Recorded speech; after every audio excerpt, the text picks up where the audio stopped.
Hi, I'm Paul Haydocy with Road Adventures, and today I'm going to show you how to utilize your wheel chocks to your travel trailer.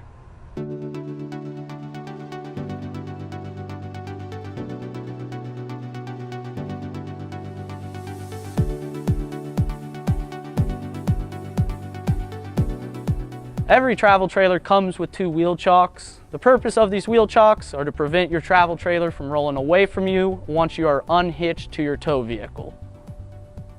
Once you get to your campsite and before you start unhitching, you want to take a look to see if there is a slope to your campsite. If there is, you will want to place these appropriately against each wheel before you unhitch with your tow vehicle. Simply slide the chocks against the wheel, applying some pressure to the chalk to make sure it's snug against your tire. Thank you for watching. To check out more how-to videos, go to our YouTube page or visit roadadventures.com and start planning your next Great American Getaway.